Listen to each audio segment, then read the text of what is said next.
Come along, children. Now we're going to have a little music.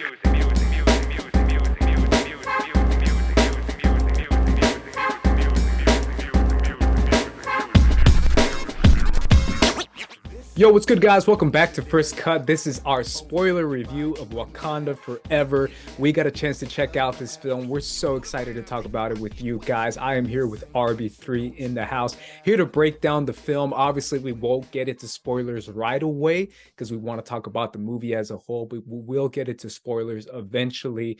RB3, you and I have been anticipating this movie forever. So excited to finally check it out. Some incredible trailers, so much build up. The Namor build up was amazing.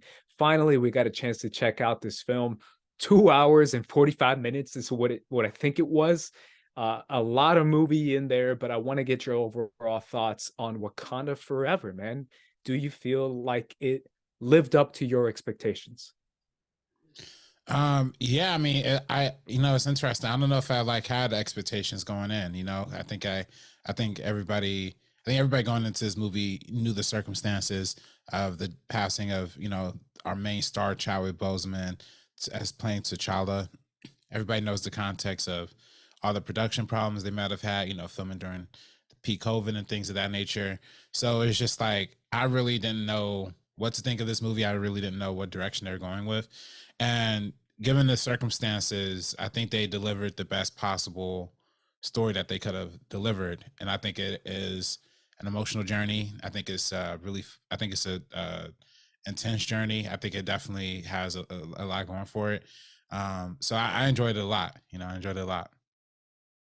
What do you feel like it ranks within the two films? Do you feel like they're too different to compare?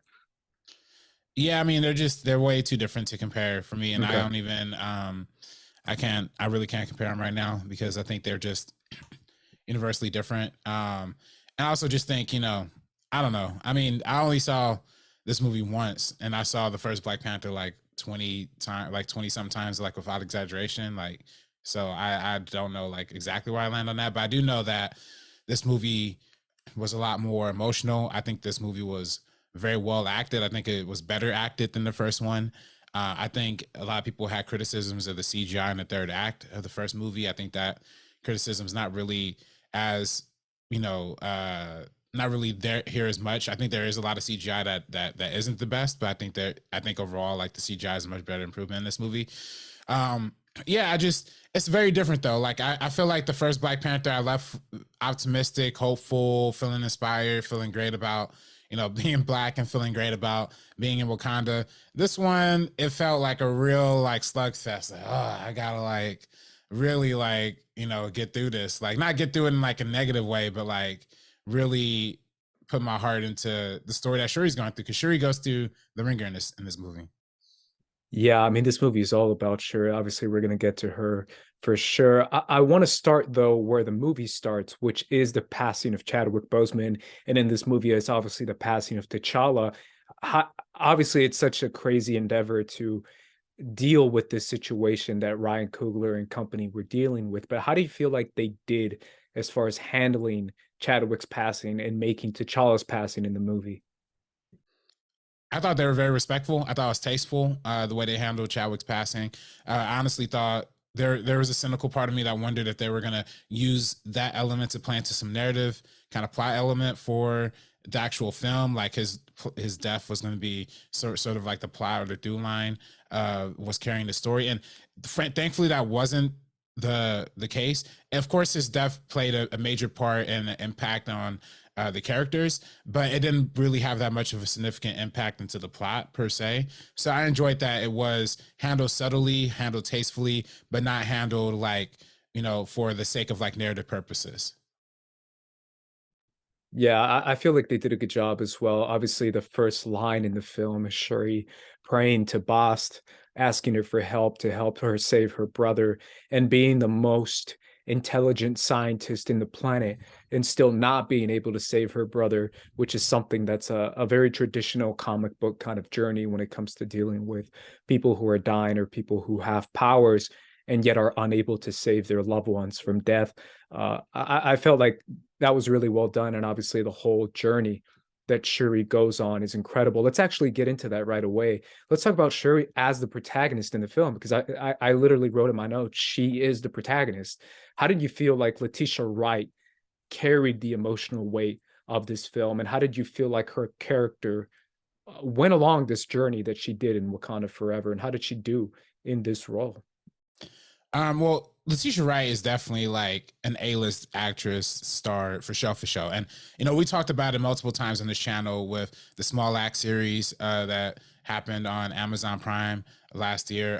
Multiple other things that she's been in that she's just absolutely rocked the world. And so she's an amazing actress, and she puts it like on 11 in this one. She goes 11 out of 10 in terms of the performance. Like, everybody is really putting their heart in, because you could really feel the actual emotion of losing, like your leader, your star, Chadwick Boseman,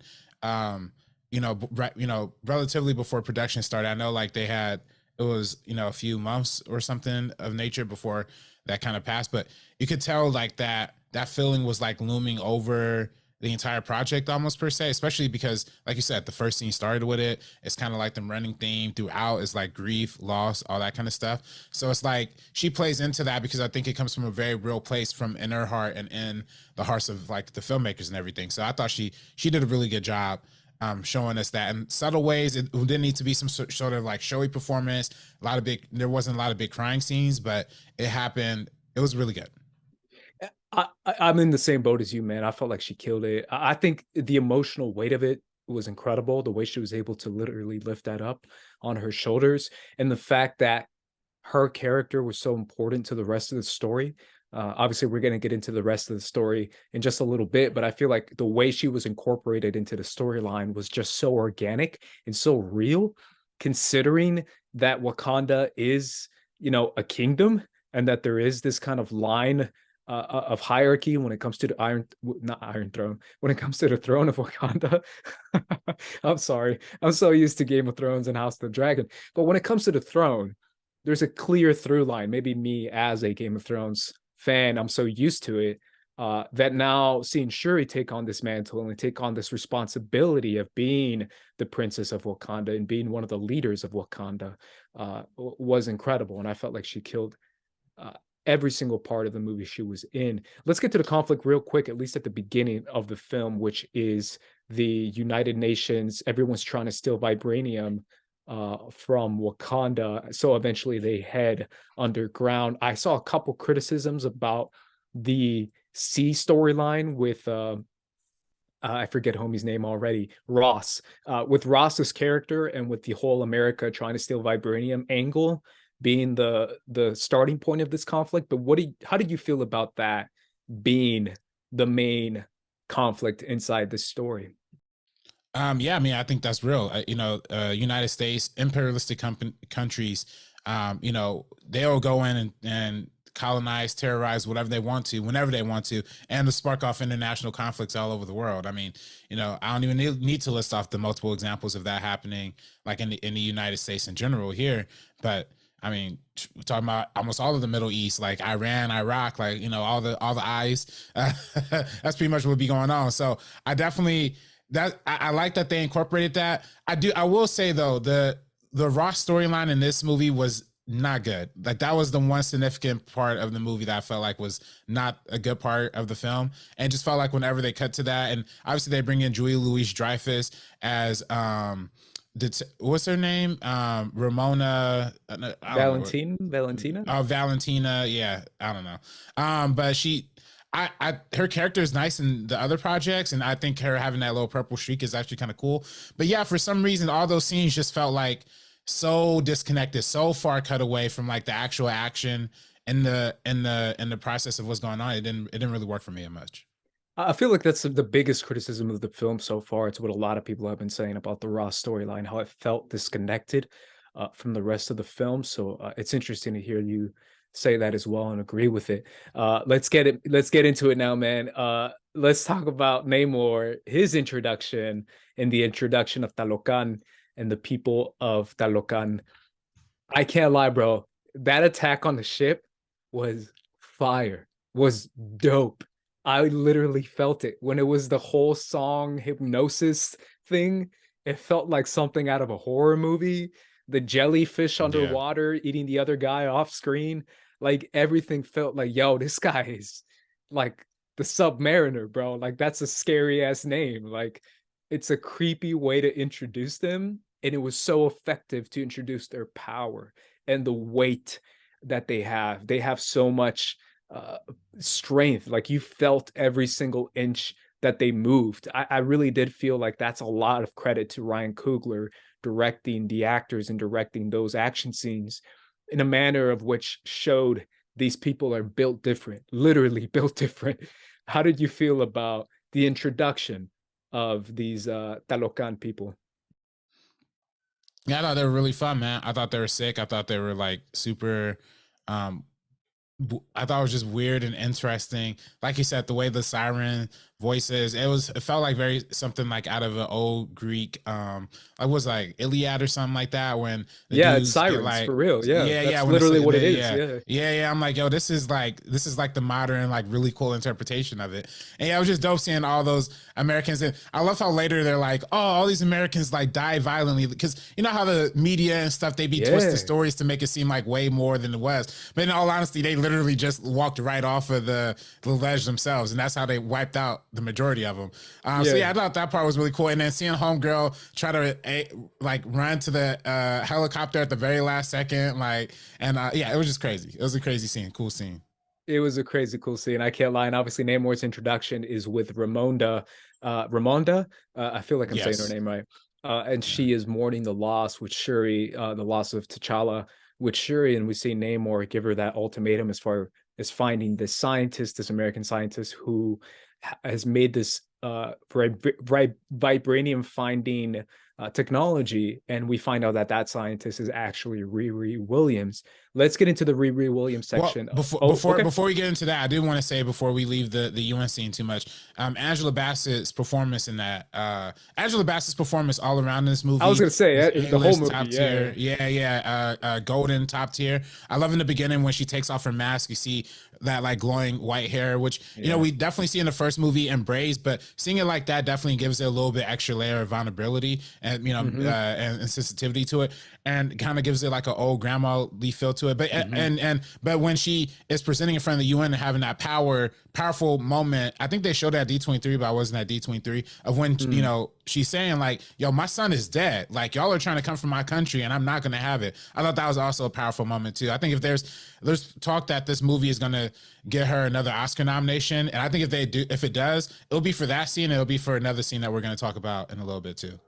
Yeah, she's absolutely incredible, and she's one of the centerpieces of this film. I feel, along with her and Shuri. But let's jump to Riri real quick. Dominic Thorne as Riri Williams. We meet her at MIT. Apparently, this clip was released before. I didn't see it, but we got to see a little bit more of a levity side to this film with the role of Riri. How'd you feel about this character that is uh, already an iconic comic book character, now officially brought to life on screen in Wakanda Forever? I thought the character introduction of Riri was super fun.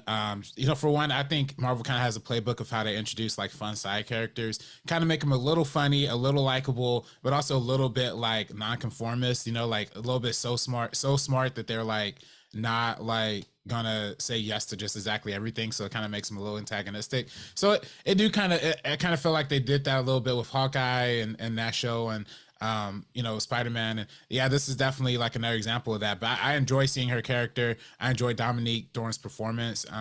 It's funny because I was with a bunch of my homies and we're talking about how the whole movie, you know, it definitely explores like the African diaspora and like all these other Mhm. cultures. Riri Williams is really like the first like African, like the first black person, like the first like pure black person. And then yeah, I thought, oh, what about Killmonger? But really, Yeah, I was Killmonger gonna is say, also yeah, Wakandan. But Killmonger is also Wakandan as well too. Like he's literally, you know, like he knows his ancestors. He know where he's from. Dominique don't know where true. she's from. You know, Riri don't know where she's from. She don't know her country. She don't know her language. So I think that's just interesting. You know. Yeah, I thought she worked too. I saw a couple criticisms about her, but I don't get it. I feel like she worked really well for what the story was asking of her when it comes to an intelligent scientist who happens to be a young girl who's an MIT student. And I feel like it made sense inside that story, right? Because if it was, even Ramonda says it, in this movie.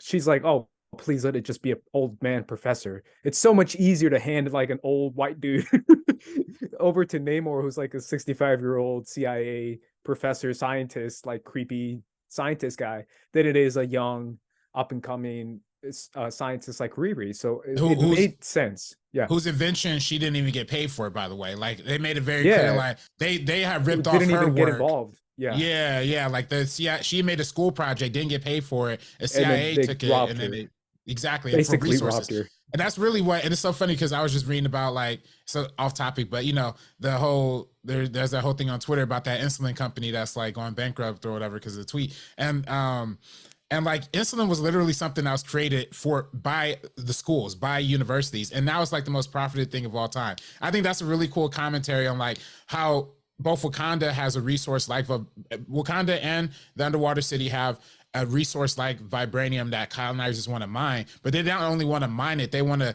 take it by force. They want to like take it and not have to pay for it, essentially. So it's just very fascinating how they address that on all levels, even on a small level like Riri's.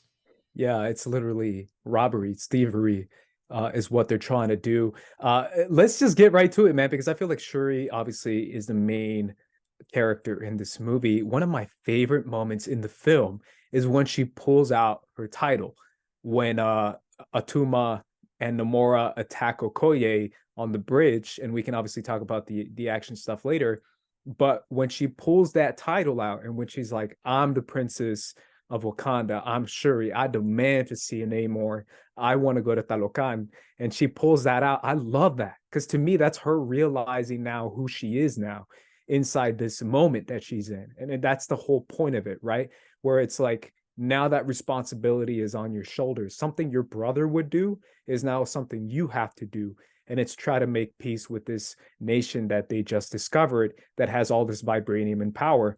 So I love Shuri going to Talocan, talking to Namor or Namor, I'm going to call him Namor, and learning about this culture, learning about this people, learning about how they also have vibranium, how they also have their own identity, their own culture, and the history of how they come from basically, I believe it's the 16th century inside the Yucatan Peninsula.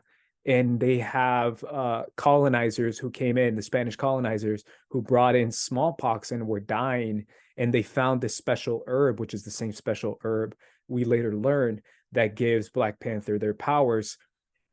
This was my favorite part of the entire film, man. I really did feel it.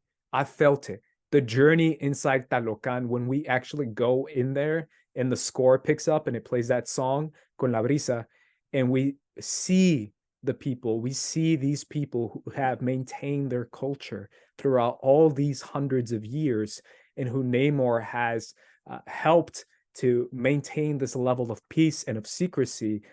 I got emotional. I felt that emotional weight of what Ryan Coogler created inside Talocan. And I thought it was beautiful, emotional, just riveting. I absolutely loved what they brought to this and the way that Shuri reacted to it and not being hesitant towards it or resistant towards it, but believing in what Namor was saying and still kind of holding on to her ideals as well. So what'd you think of this entire journey of Shuri and Namor? Yeah, I thought that was great. I mean, I almost thought, damn, they like vibing a little bit. Like, was this? I About thought to so be like too. I thought so too. I thought it was going to be like a marriage pact. Yeah, I was like, dang, it's gonna be Some like Game of Thrones stuff.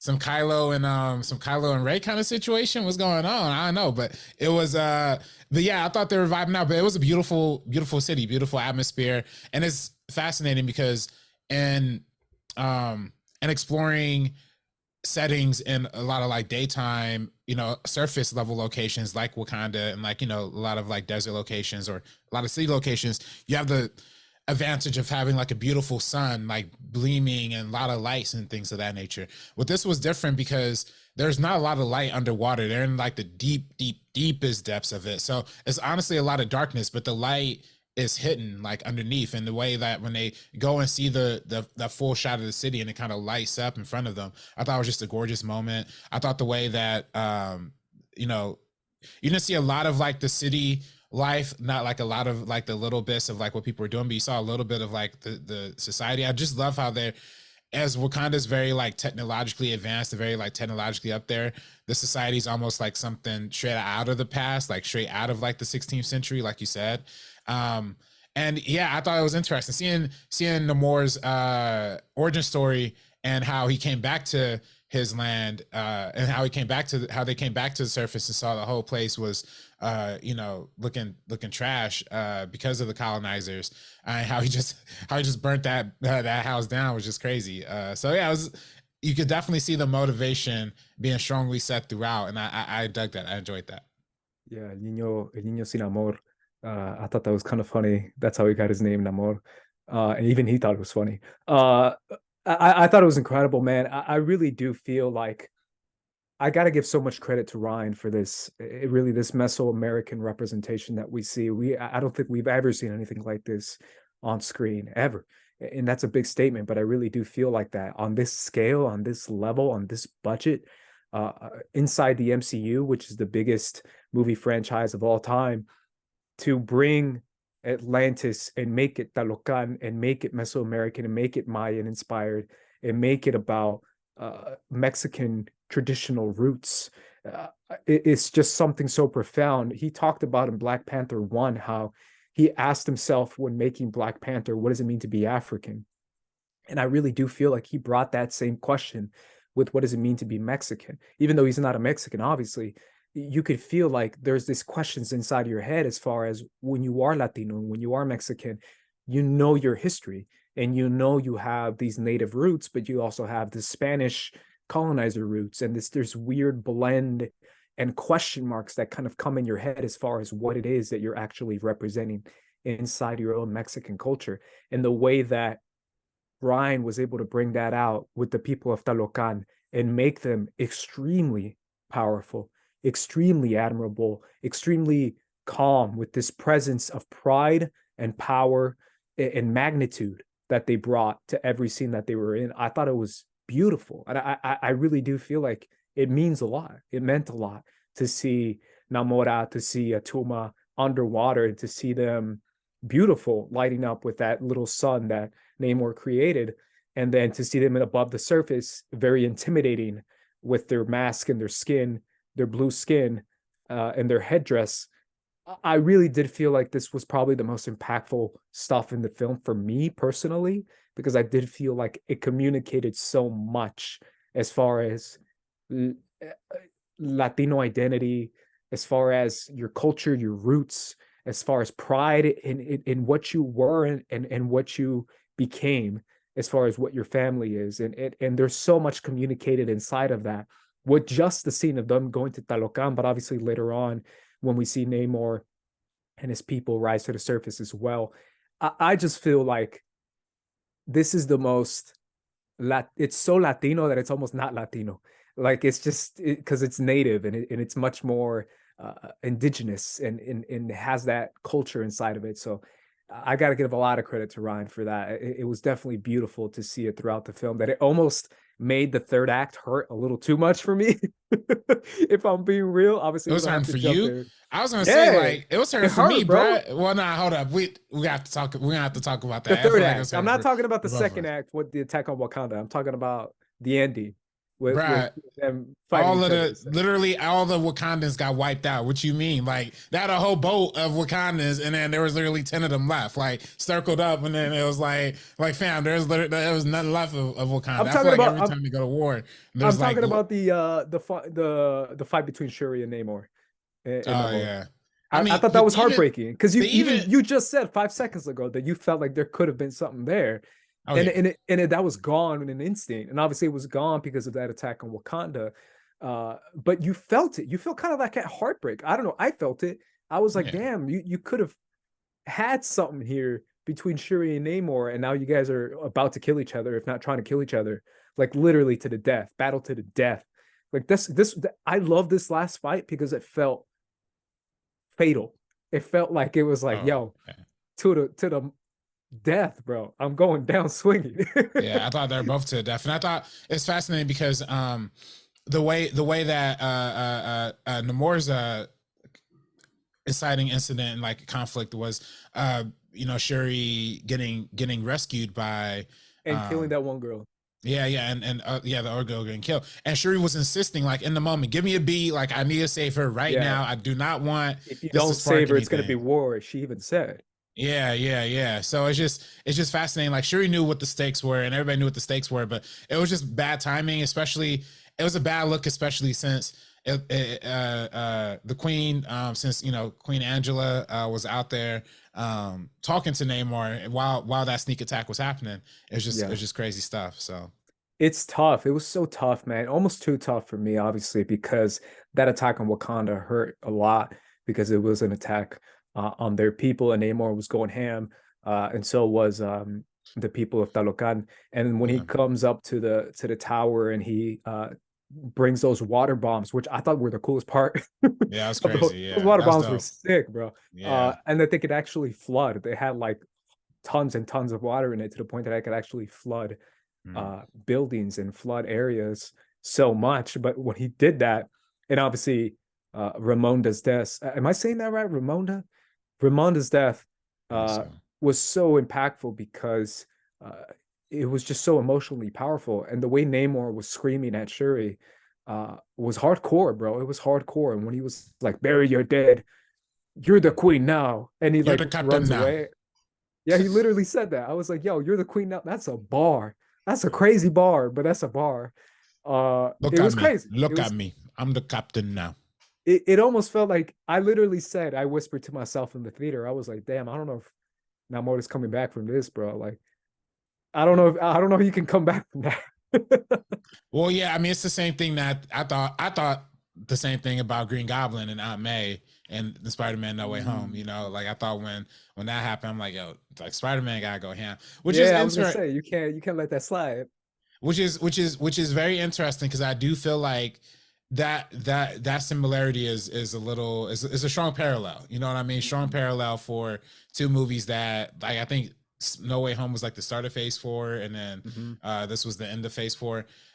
It's interesting. I don't know if I love it, and that's also, I'm not gonna lie. This is the part of the movie that I kind of do feel like, and I'm not saying this as a criticism, I'm just saying this as like as an observer. I do think that this is definitely a movie that they have written fully in mind for T'Challa to be in, and this to all be like T'Challa's journey, and then they kind of just ended up, yeah, changed it to Shuri, because I just feel like, I don't know, like, I've just, I've, in all my years of studying film, all my years of doing watching film, I don't know if I've ever seen a movie where we get two significant, like, major life-changing losses, like, back to back. I mean, there's obviously indie films and things of that nature that dig into that, and of course that's what Ryan Coogler does. He's the guy who did Fruitvale Station. But I think, like, in terms of major blockbuster movies, I don't know if we've ever seen like a repeated beat of losing a loved one multiple times, and it's kind of like multiple low periods. Like, this movie had so many low points that it was like, it doesn't really feel the most like traditional or the most like blockbuster-y. But you could still feel it, and I feel like that's a lot of credit to Letitia Wright. That's a lot of credit to the character of Shuri. A lot of credit to Ryan's directing style and the way he's able to let moments breathe, and to have small moments. Her and man, I'm forgetting his name, M'Baku. Her Yeah, and Winston M'Baku, Duke. Yeah. yeah, having those incredible moments. I thought every scene that he was talking to her was great. It felt emotional, it felt powerful, and it felt right in that moment. Her and Okoye, her and Nakia, every single character brought something to the character of Shuri, and it made sense to me in her journey of becoming queen of Wakanda, coming up to the third act, obviously, of her trying to fight back against Namor. What'd you think of her? Let's get to it. Of that twist of her seeing Killmonger in the ancestral plane. What'd you think of that? Um, I thought that was fun. You know what I mean? I thought that was good. Obviously, it didn't align with my crazy theory that Yeah. they throw him in the water and whatever. But no, I thought that was good. That was a good way to put him in, smart way to put him in, subtle way to like imply. It's kind of like the devil on one shoulder versus the devil on the other, like, Yeah. like telling you what to do versus The somebody devil telling on you. both shoulders, bro. Yeah, exactly. They're Homie like was both. not subtle. Right. And then and when you are faced with losing as much as she had lost. That's definitely the side you're going to play to, right? Like she went in fully on vengeance. And I think, I mean, honestly, it probably wouldn't have gone as far if it wasn't like that kind of motivating factor. You don't have this kind of like more hopeful uh avenue or more hopeful perception of maybe her seeing her mother instead of Killmonger, or did you feel like that was right in the right moment of her seeing her cousin? It was I think it was a good choice for the moment. I think when we see her mom later, I think it makes it a powerful moment when she sees her mom later. That being said though, I don't like the shot that they use to like show Angela like in that moment, or Ramonda, Queen Ramonda in that moment, because it felt like in that particular montage of that fight between Namor and Shuri, the shot, sometimes when you see moms pop up in scenes, it could be like the Guardians of the Galaxy thing where it's like a vision and they're still in the same setting, or it's a complete cutaway or complete scene. But this one felt like it was almost in between. It was like normal shot, ancestral plane, and then back to normal. Wait, what? Why we just go to the ancestral plane out of nowhere? I didn't like that. That was the only thing. But I definitely, in terms of when you talking about the placement, I thought Michael B. Jordan was great there, and I don't know. I love Killmonger as a character, so I'm happy to see him back. I was like, damn, bro, even in death, this guy has not changed. Yeah, he This ain't guy's bending. literally like a spirit, and he's still being like, y'all go ham. And I was like, why, bro? Did you not learn your lesson? Like, that's how you died. Nah, I liked it. I was gonna say too, before we like go too much further. I thought I mean, other than the Michael B. Jordan returning, we also had like Lupita Nyong'o. She was for one, I thought the scene when she was sneaking in and like getting Shuri was cool because she brought out that Spanish. She, the fact that she's actually Mexican and was actually speaking the native tongue of I thought that was really cool. Also the fact, we could have touched on this a little later too, but the fact that she's staying in Haiti, which is the only free Black nation in the entire world, I thought that was also really powerful too. That was a good shout out to actually Haiti, which is to Haitian people, to actual real quote unquote Wakanda, even though it's not like economically like super prosperous, but it's dope that they're shouting that out. So yeah, I think having, again, it's another example of them taking the entire African diaspora, America, Haitian, African, islands, Caribbean, and even in some extent, Afro Latinas with Lupita and incorporating all that stuff. I think it's just really, really good stuff. Yeah, even the Mexican culture too, like you were saying, and the Mesoamerican aspect of it all as well. I felt that I felt like it was like a celebration of it all for sure. And you felt those emotional moments with each character, and Nakia is definitely one of the main ones as well. Yeah, let's jump to the third act. So she gets the Black Panther powers, and there is this kind of interesting theme of science and faith in the movie RB3 that I'm not sure if you captured, between Shuri's belief in the scientific avenue of what it is to be Wakandan, and how her journey is based on that, and yet she goes against it and chooses the more mystical aspect of the heart-shaped herb to make that Black Panther, where she, in the beginning of the film, she says she doesn't want to do it because it's too old and it's too out there. But now when she lost her mother, she goes back to it.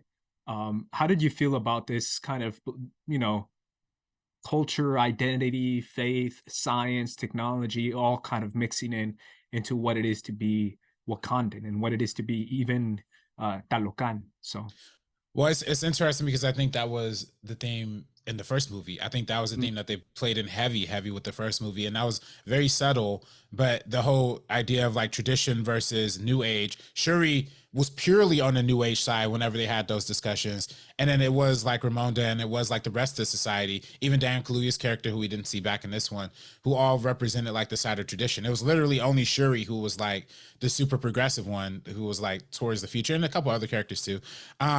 But when at the end, when T'Challa learns like, oh, we got to reach out, and we got to do outreach to all these people, it was he took Shuri because Shuri is like the key to that. She understands that. So I think, I'm sorry, what was the question again? My bad. how did you feel like the film handled those questions of faith and science and Oh, technology and yeah, and I think it culture. did well. I think it did it really, really well. And I also think what was so fascinating is, you know what, the her with printing the flower was like an interesting journey because I think she used the whole faith thing and not believing in the flower, especially in the beginning, as like a defense mechanism because the very first scene she was trying to print the flower, the very first scene she was trying to save her brother by trying to print a new flower or whatever, and it just didn't work. And I think that was her one time of like thinking like, oh, this is my time. I'm going to trust in faith, trust in nature, trust in something that's uncontrollable. And it didn't work out. It failed for her in the most, catastrophic way possible. So like, and for a lot of people who give up on faith, that's how it happens, right? Like they lose a family member, they lose a loved one. They think it was something that they could have prevented or that God or something nature could have prevented or the spirits could have prevented. And that didn't happen. So it goes, like you said, it plays all really deeply into the subtext of grief, the subtext of loss, but also like of acceptance and overcoming all of that as well. Yeah, there's a lot of themes in this movie. Obviously, it's almost so many themes, countless themes. There's a lot in the third act that comes between vengeance and honor, and how do you honor your loved ones? Is it by taking that vengeance, or is it by showing some sort of connection that you have with your lost loved one? That's something they would do, right? Is that more honorable in that moment?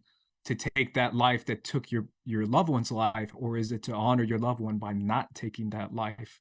I thought that was a really interesting thing by the end of the movie, which leads us to the third act. How'd you feel about these fight scenes? Because they're all kind of just fight scenes in general between major characters. Obviously, Atuma versus Okoye, Riri versus Namora, which is just them goofing off.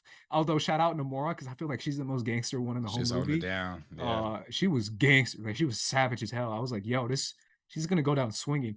Yeah. And then obviously Namor versus Shuri, which I actually liked. Obviously, I said it was heartbreaking, and it was heartbreaking, but I felt it.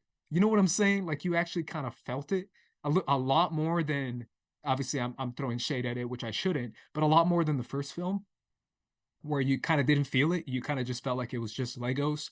Oh, And they 1000%. were just Yeah. Legos fighting each other. This Mm-hmm. one, you felt it. Like you felt the weight, you felt the journey, you felt like the desperation of Namor, the desperation of Shuri trying to win this fight to literally, like I said before, to the death, like till I die. And you felt like when she got stabbed, I was like, damn, all right, here we go. You know, like this, it's only real when you get stabbed. Obviously, we've seen Spider-Man get stabbed like a million times. Uh, Yeah. so when we see But Shuri, yeah, go ahead. it was the way she got stabbed and went all the way through and then into the rock and then she Yeah, pulled herself up out of that. Are you kidding me? What? yeah, that's Wakanda Forever, bro. That's a Black Panther's syrup, bro. That's how a That's her that shaped heart-shaped herb. bird. Oh Yeah, my gosh. that's that Jeez. superpowers, bro. She's not human. She's got Yeah. superpowers. That was Um, crazy. but when she pulled it out and she went towards Namor, and he was getting ready to go back in the water. He thought he won. He was like, "Yo, it's over. This could have been so much better. Sorry about that." And he peaced out. He was walking towards the water, and she pulls it out and runs towards him. I lost it, bro, because she literally, when she pulls out that bomb of the ship, Yeah. and she's like, "Yo, Wakanda forever," and he Mhm. throws up his hands, and he's like, "Yo, let's go, Imperious Rex, bro, let's go." Yeah. And then she pulls the bomb. It felt real, like it felt raw. Like I don't know Yeah. about you, but that's one of the most raw scenes I've seen in all the MCU. Yeah. I'm dead serious. Like it felt raw. Like I felt like, oh shit, she actually killed him. Like I thought she Yeah. killed him for real. That's what I thought was going. I literally thought Yeah. that's what was about to happen. I was like, Like yo, this is literally. raw. Yeah, that was a powerful, and again, it's a performance of Letitia Wright, like in that moment, And Tenoch. Shout out to and then Tenoch too. yeah, indeed, Because you indeed, felt indeed, him. yeah, no, literally, and but no, it's crazy, and it's funny, you talk about the battles. The first movie had the similar kind of concept of like one battle happening on air, one battle happening on the ground, and one battle happening like in a different location. And in that case, it was like the train, and they had the one outside, and then they had the crossing the plane. But in this one, they had the air fight be with Riri, which I thought was way more compelling than Everett Ross personally. Although I do wish if they were gonna do something with Ross, do a little bit more. But I digress.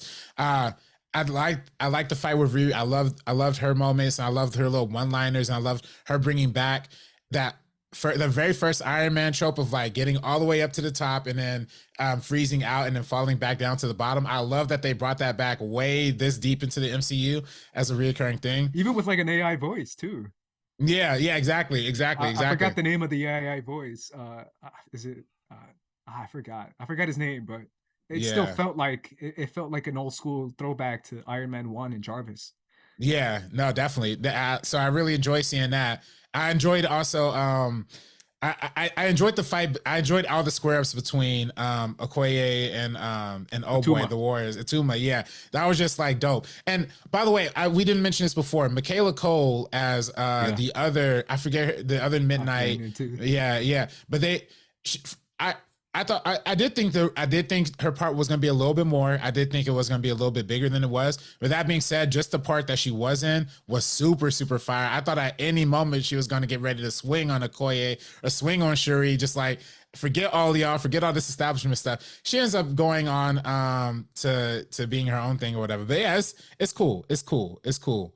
I felt like I felt like you could feel the emotional weight of it. You could feel the rawness of it. By rawness, I mean like I don't think there was even a score during that last moment between Shuri and Namor. I feel like it was all just, you punches and grunts and bombs going off, and you felt it. You really felt it in that moment.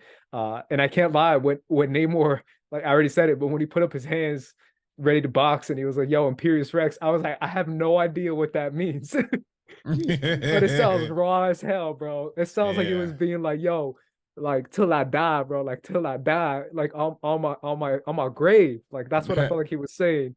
I thought Imperious Rex might have been like one of the colonizers that he burned. I actually took it as the opposite. I thought it was like it might have been like a call to his god, like kind of like Shuri in the beginning of the film was like, boss, like here, boss, hear me. I thought he was being like, yo, Imperious Rex, like kind of like Hera, give me strength with Wonder Woman. That makes sense. Yeah. Okay. He's like, Hera, give me strength, and I was just like, yo, Imperious Rex, like he was holding on to dear life and being like, I'm gonna go down swinging with my faith and my belief. That's what I took it as. I might be. I'm literally making it up though. I don't know. I don't know. Is this Tenoch? Is this Tenoch's first movie? No, he's done other small films before, but they're indie films. They're smaller Mexican films. Yeah, because he's also done a lot of TV. Oh, okay. It was just funny because in the credits they're like introducing Tenoch. I'm like, what? Like, I think it's his first American movie. Yeah. Oh, okay. That makes sense. Yeah, but I felt it, man. I really did. And obviously, probably my only criticism of the whole Talocan Wakanda conflict, that I knew there was going to be a conflict and I knew Namor was going to be the main bringer of that conflict. I still felt like there could have been a stronger ending with that storyline. We got a little bit of it with him interacting with Namora and being like, hey, we made peace with Wakanda. This is actually a good thing. And we get to survive another day. But I felt like that could have been a tiny bit bigger and a tiny bit stronger, just because we spent so much time with these people that it felt kind of anticlimactic for me to just see him just drawing and then just being like, hey, maybe you'll see me in another movie. We made peace with Wakanda. And I was just like, I wanted something a little stronger, as strong as we got when we got the introduction and when we got the declaration of war. That's just like a nitpick for me, but that's something that I felt personally as someone who was enjoying the Talocan people and Namor. So any closing thoughts, RB3?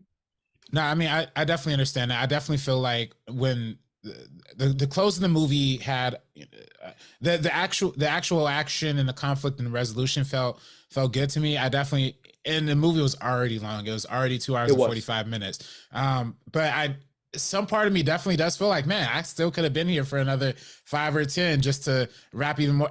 Even though it felt like it wrapped up stuff, it still felt like there was still something like lingering. Like, and I To think, to me, that's the only thing that was lingering from. I was like, man, yeah, is this really wrap? Is that how you're really gonna wrap up yeah, Atlantis, bro? Like it yeah, felt like to me like they could have done something a tiny bit more like oomph, mm, just kind of just how they did it. Like Ryan did a really good job with like the intro and with mm, bringing you into it and delivering the power of it. But that the send off to me was almost a little too kind of like a whimpering wave. mm, So mm.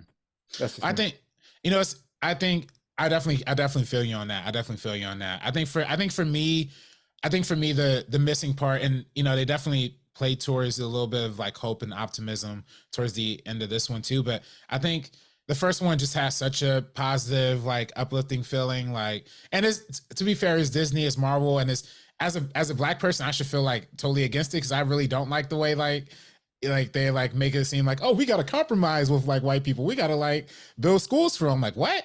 Like, I really don't think that was like the way. But I think I like, really as, saw people say like they should have Shuri and Namor team up, and that's the end of the movie. no, no, never. I don't want to see nothing like that. Never. Nah. I definitely think that, I definitely think just because of the nature of the journey of the character is going through, the fact that the whole movie she's dealing with the loss and the grief of her brother, her mother, a lot of her people. It just doesn't have that same kind of like uh, super positive, like, oh, like black people are, running Wakanda now, like kind of feel that the first one had. But they ended on a nice little bookmark with the end credit scene. Yeah. But I ain't gonna lie though. I mean, what are your thoughts on the end credit scene before I say anything? I liked it. I felt like it was a sweet moment, but I feel like that's all it is, a sweet moment. I don't think it's anything more than that. And I think Ryan kind of went out of his way, in my opinion. I feel like there might be people who might think otherwise, to not force MCU future storylines. Like nothing in this movie to me felt like set up for another movie. And I know Mm-hmm. that Valentina is supposed to come up again um, in some other films, and maybe we'll see Namor again, and obviously Shuri and Black Panther again, because we got that final post credit scene that just said that said Black Panther will return. But I don't feel like it was necessarily telling us anything more than just like, hey, you know, there's more to the future, there's more to generations, have faith in your family, and keep believing for progress and for change and for the next generation that's coming up behind you. That's to me that was just like the message of that end credit scene. Yeah, yeah, no, definitely, definitely. I Did you definitely not get like it? that. No, I like it. Yeah, I just, again, it's I gotta disconnect it from the Marvel thing because it's just, there's so many Marvel shows now. It's like, oh, my kid, my kid, my kid. Hulk has a kid. Hawkeye has a kid. Like, literally everybody is like, oh, everybody had kids in like the last like year. What happened? Like, I don't know. So I don't that's the think it's only. gonna come back up though.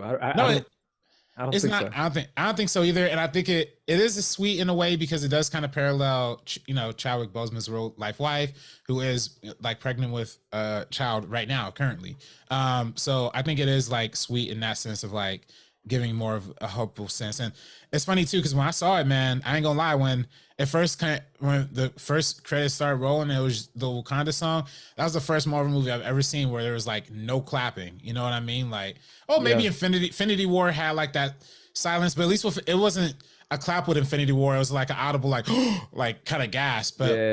with this one, it was definitely a lot more of like just a settled silence of people just absorbing, and then the the the the post credit scene, after the post credit scene, then people started to clap and cheer, which I thought was nice. And I think that was kind of the point of it, to be a nice little sweet button to end the movie on. But yeah, you know. Yeah, I mean, you could definitely feel like there's possibilities of that being added in.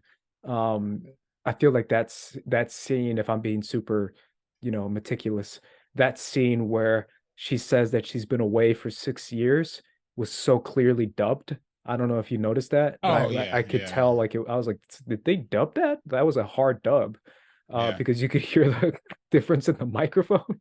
They're yeah, like, oh, I've been away for 6 years. I was like, oh wow, that was a dub. I wonder why they dubbed that. And then eventually you find out why it was because of that post-credit scene. Because I don't think that was initially included in the first cut.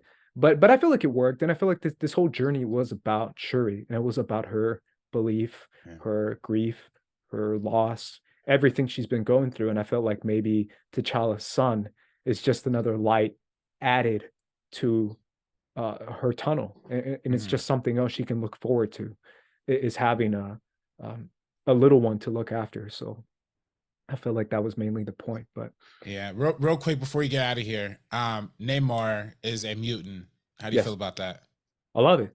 Yeah, I mean, Yeah, I think that's what he's been, right? I feel like that's what his comic origin has always been. I right, might be wrong, but I feel like right. he's always been a mutant. Am I Yeah, wrong? but yeah, no, no, definitely. I mean, do you think it's gonna play into some X-Men stuff or? I hope, man. That's my thing.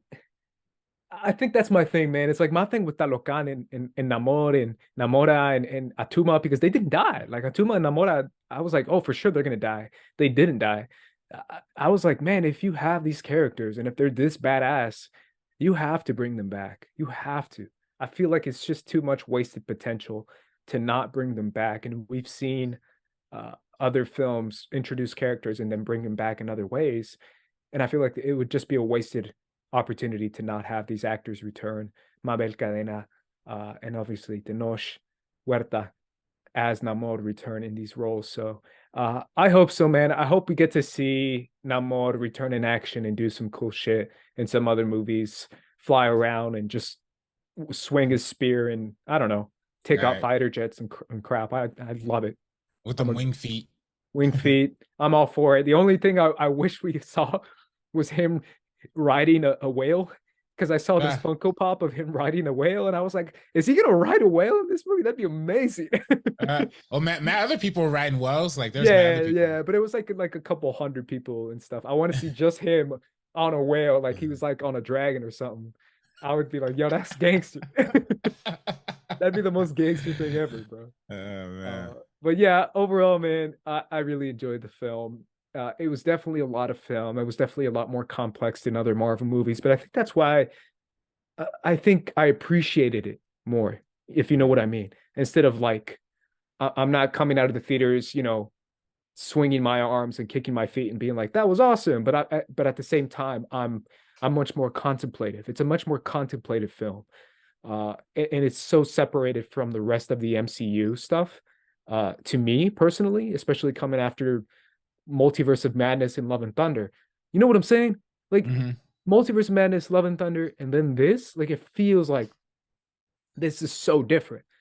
It's Hmm. not goofy. It's not silly and ridiculous in any way. Although that could be great. It feels like a much more like political intrigue thriller about two nations going to war, and about compromise between these two nations. That Hmm. to me is much more impactful, than anything we've seen in the MCU in the past, I don't know, 5 years. So as far as standalone films go, so I really enjoyed it, man. How about you? Yeah, I enjoyed it too. I definitely look forward to seeing it again, Me too. and Yeah. getting to ingest it more. I can't really put it above. I can't really rank it with the first one or second one. Um, Nor do I like a lot of people are like, oh, is it like gonna get Best Picture nominations and stuff like that too? I don't know about that. I do think it's, you know The what, I do score. think it. I think score definitely. I think Angela Bassett has a good chance of getting nominated herself as well. But I do think it's funny though. I don't like I don't like how the internet and like narratives work, right? Because I think when the first Black Panther came out, everybody loved it, and everybody loved it so much that like a bunch of people on the internet started crapping on it. And then literally now the majority position, seemingly, or at least the 50-50 position, is that Black Panther's whack, you know? And then the first Black Panther's whack. And now like the second one, people are going in like, oh, now it's really better than the first one. Oh, now it's like, this is what we thought the first movie was going to be. Like, really? Did you really think that? Or are you just saying that because you just had 4 years of people telling you that the first movie was crappy? Like, what is it, honestly? Honestly, I'm Like, not saying that at all, but I don't doubt no, it, no, I man. don't. No, I'm not saying you're saying that, but I'm just saying in No, general. seeing it. I'm not seeing people say that. Oh yeah. If anything, I'm seeing people say the opposite. I'm seeing people be like, "Oh, this isn't as good as the first one." Where's the cool stuff? Um, which And yeah. I don't get that, to be honest, because I feel like that's just being that to me you're misunderstanding the film if you're saying that, because to me it's like this is so clearly about Shuri that it's so dumb to be like, whoa, where's Black Panther? I mean, clearly passed away, man. Like, there's nothing you can do about that. This is about Shuri now, and that's what the movie's been about. So, to me, it made sense. So that's Well, just how I yeah. feel. Yeah, I don't know. I guess to me, I've just been seeing like the snobby film people who are like, oh, like the first Black Panther is really overrated and the CGI is really bad. Like, you know, all those type of people who are now seeing the second one and being like, oh, this is really emotionally complex.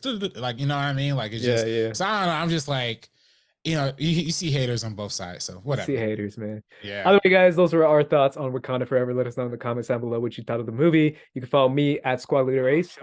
Now we're going to have a little Follow me on music. Twitter, Instagram at Director RB3, and find timestamp on Amazon Prime. I swear Ryan Coogler watched that. Watch timestamp because there's a scene where Shuri is like crying for a whole minute straight, uncut, no cuts. There's also a scene where my character